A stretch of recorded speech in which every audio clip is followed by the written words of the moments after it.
اور لوگوں کے پاس جب ہدایت آ گئی تو ان کو کس چیز نے منع کیا کہ ایمان لائیں اور اپنے پروردگار سے بخشش مانگیں، بجز اس کے کہ اس بات کے منتظر ہوں کہ انہیں بھی پہلوں کا سا معاملہ پیش آئے یا ان پر عذاب سامنے سے آ جائے۔ اور ہم جو پیغمبروں کو بھیجا کرتے ہیں تو صرف اس لیے کہ لوگوں کو اللہ کی نعمتوں کی خوشخبریاں سنائیں اور عذاب سے ڈرائیں۔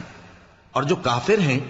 وہ باطل کی مدد سے جھگڑا کرتے ہیں تاکہ اس سے حق کو پھسلا دیں،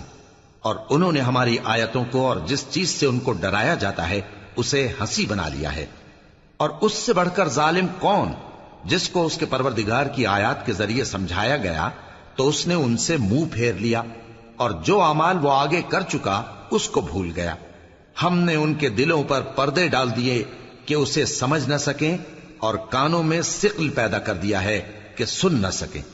اور اگر تم ان کو رستے کی طرف بلاؤ تو کبھی رستے پر نہ آئیں گے، اور تمہارا پروردگار بخشنے والا صاحب رحمت ہے۔ اگر وہ ان کے کرتوتوں پر ان کو پکڑنے لگے تو ان پر جھٹ عذاب بھیج دے،